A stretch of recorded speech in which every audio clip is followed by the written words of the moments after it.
À la une de cette édition d'information, la capitale économique du Cameroun met en œuvre sa politique de développement urbain. La communauté urbaine de Douala vient de lancer une vaste campagne d'information et de sensibilisation sur le plan directeur d'urbanisation, les plans d'occupation des sols et de facilitation de la délivrance des actes d'urbanisme, notamment le permis de construire et le certificat d'urbanisme. Renouvellement des bureaux des organes de base au Rassemblement démocratique du peuple camerounais, les fils et filles du Djaï Lobo enterrent la hache de guerre. Le calumet de la paix a été fumé dimanche dernier dans la ville de Zoétélé. On en parle dans cette édition. À suivre également le point sur la troisième journée partielle du championnat de football Ligue 1 et le comportement des clubs camerounais engagés en coupe intercontinentale. Voilà pour les titres. Mesdames, Messieurs, bonsoir et bienvenue au journal. Nous vous le disions en titre, vit dans les communautés. La capitale économique du Cameroun met en œuvre sa politique de développement urbain.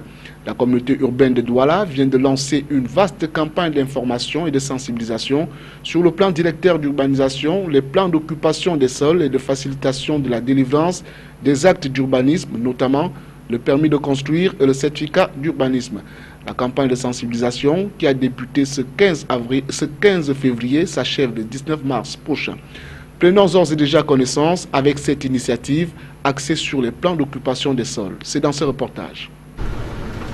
Le plan d'occupation des sols est ce document qui fixe les règles générales et les servitudes d'utilisation des sols dans le cadre des orientations des schémas directeurs avec lesquels ils doivent être compatibles. Le POS a plusieurs objectifs essentiels. Il organise les zones urbaines ou à urbaniser en prenant notamment en compte les besoins en matière d'habitat, d'emploi et de services et de transport. Il protège les zones naturelles en raison notamment de la valeur agronomique des terres ou de l'existence des risques naturels prévisibles. Le plan d'occupation des sols en tant qu'outil de planification du développement communal, permet aux collectivités territoriales décentralisées de préserver la localisation d'un équipement public en l'inscrivant en emplacement réservé. Il permet également de classer comme espaces boisés classés les bois, forêts, parcs et arbres isolés. Il existe deux catégories de zones en matière de plan d'occupation des sols. D'abord, les zones urbaines dans lesquelles la capacité des équipements publics existants ou en cours de réalisation permet d'admettre immédiatement des constructions. Ensuite, les zones naturelles équipées ou non et destinées notamment à l'agriculture, à l'urbanisation future, à la protection des sites et des paysages et bien d'autres. Ces contours applicables à l'international le sont aussi au plan national. Et c'est dans cet esprit et surtout dans le cadre de la mise en œuvre de la politique de développement urbain que la communauté urbaine de Douala organise du 15 février au 19 mars de l'année en cours une vaste campagne d'information et de sensibilisation sur le plan directeur d'urbanisme PDU, les plans d'occupation des sols et de facilitation des actes d'urbanisme, notamment le permis de construire et le certificat d'urbanisme. La dite campagne sera couplée à une opération de contrôle des constructions en cours ou achevées dans le périmètre urbain. Renouvellement des bureaux des organes de base au RDPC, les fils et filles du Djaï Lobo enterrent la hache de guerre. C'était au cours d'un meeting de clôture des installations des bureaux des structures de base du parti nouvellement élu qui s'est déroulé ce dimanche 14 février 2016 à la permanence du RDPC de Zoétélé. Le point avec Salomon Foué et Marcel Van Der Beng. Ses mains dans la main et dans une ambiance folklorique que Sa Majesté Martin Belinga Eboutou, Edgar Alem Bengoor et Louis-Paul Moutaze font leur entrée dans la permanence du RDPC de Zoétélé. Une salle archi-comble parée aux couleurs du parti au pouvoir qui a servi de cadre au meeting de clôture des installations des bureaux des organes de base du parti du Flambeau Ardent dans le Djaï Lobo. L'occasion faisant le larron, le meeting de Zoétélé est venu pour ainsi dire sceller le processus de réconciliation entamé il y a quelque temps entre les fils et filles de ce département divisé du fait des querelles politiques. Fumons le calumet de la paix à travers le rassemblement de tous les militants et sympathisants pour assurer des victoires futures du RDPC. C'est par ces propos que Maurice Ondoa Kono, le président de la section RDPC Djaï Lobo 2, a accompli le rituel d'installation des bureaux des sous-sections de son unité politique. La deuxième intervention fut celle de Edgar Alem Bengoor, agissant au nom des élites du coin. Pour ce natif de Zoétélé, la clôture des opérations de renouvellement des bureaux des organes de base du parti consacre la victoire du RDPC et partant celle de son chef, le président Paul Biya. Jean-Jacques Dundoumou, à qui revenait la mission de lire la motion de soutien adressée au président national du RDPC, en a profité pour rappeler le soutien des OETL à l'appel à candidature de M. Biya, lancé le 16 janvier 2016 par l'ensemble des forces vives de la région du Sud. Lui, Paul Motazeux, dans sa posture de représentant du comité central dans le département du Djaïlobo, est revenu sur l'urgence d'une union sacrée autour des idéaux du parti. Prenant la parole en dernier ressort, le patriarche Sa Majesté Martin Belinga Boutou en appelle à la nécessaire solidarité entre les fils et filles du Djaïlobo. Il a par ailleurs invité les militantes et militants du RDPC, toutes sections confondues, à s'inscrire massivement sur les listes électorales. Ce que j'ai à dire a été fort bien dit, très bien dit, par chacun des orateurs qui m'ont précédé, à commencer par le président de la section. Ce qu'ils ont dit, c'est une ode, une à la joie, certes, mais surtout une à la fraternité. Pour témoigner sa grande satisfaction, Sa Majesté Martin Belinga Boutou s'est découvert une vocation de chansonnier, lui qui a entonné l'hymne de la fraternité, repris en chœur par tous.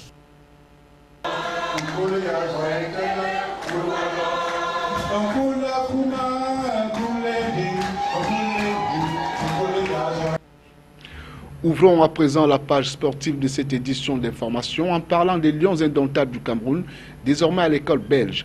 La Fédération camerounaise de football a confié son équipe nationale A à Hugo Broos.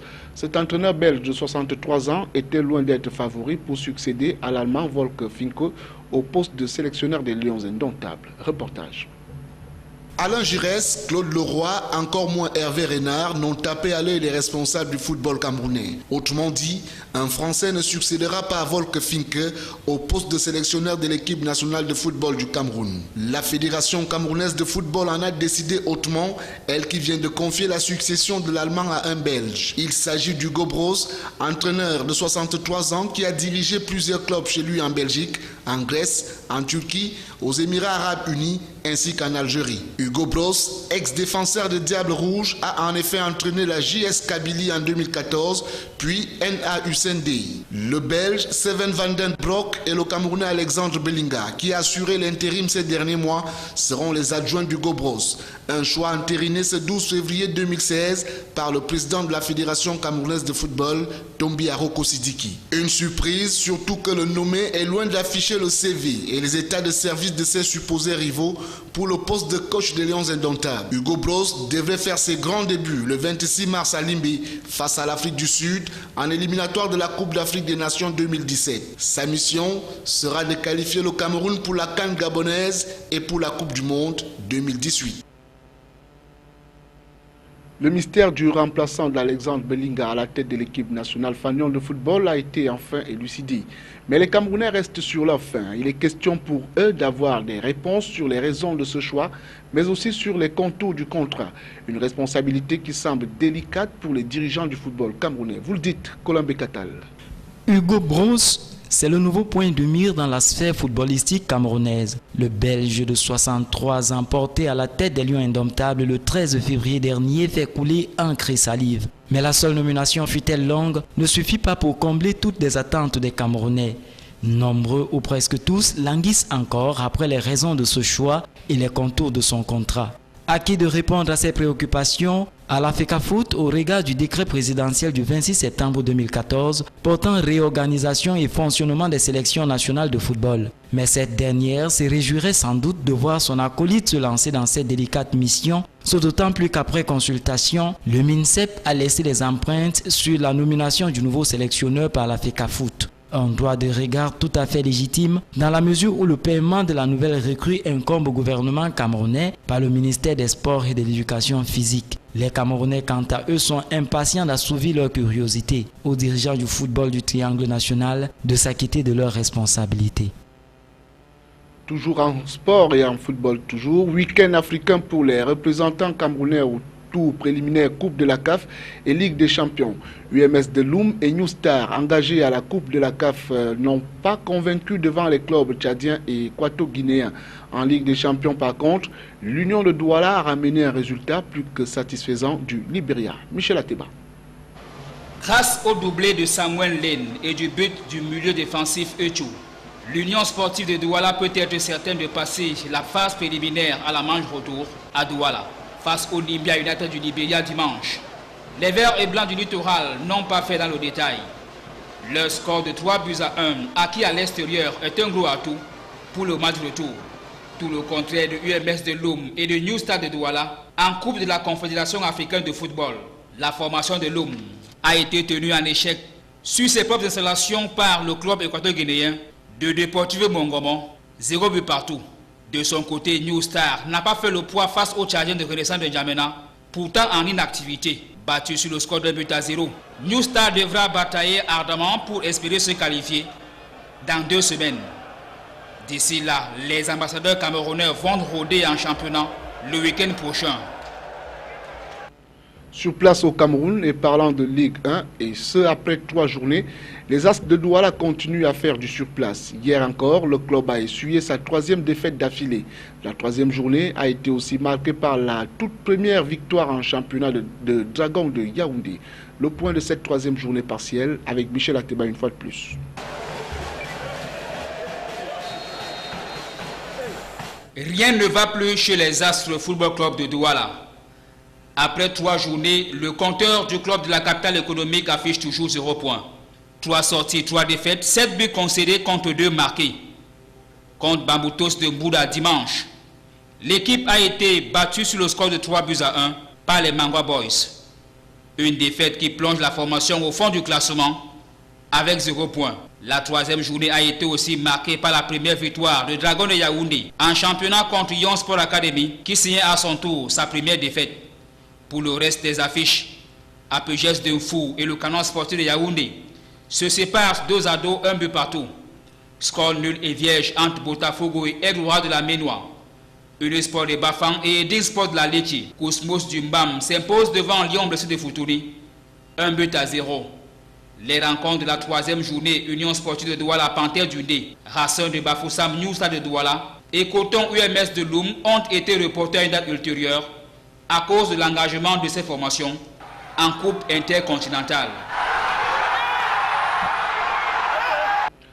Voici à présent l'essentiel de l'actualité tel que vu par nos confrères de l'AFP. En Syrie, un hôpital soutenu par Médecins sans frontières a été bombardé ce lundi dans le nord du pays. Au moins 19 personnes, dont 4 enfants, ont été tuées dans des frappes probablement russes. MSF dénonce une attaque délibérée. L'organisation présente en Syrie depuis 2012 soutient au total 153 hôpitaux, dont 5 ont été touchés par des frappes depuis le début de l'année. La tension à Ramallah, où des centaines de jeunes Palestiniens ont affronté à coups de pierre des soldats israéliens qui ont fait irruption tôt lundi matin dans un camp de réfugiés. Le ministre de la Santé palestinien fait état de 28 blessés par balle. Ces nouvelles violences interviennent alors qu'attentats et heurts secouent depuis 4 mois Israël et les territoires occupés.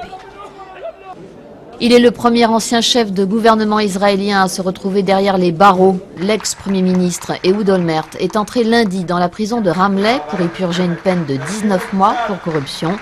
Dans une vidéo publiée sur le net, il dément toutes les accusations portées contre lui. Ambiance au PSG, Laurent Blanc a indiqué lundi avoir très mal pris les propos injurieux de son défenseur Serge Aurier, qui ont valu aux joueurs une mise à pied à titre conservatoire.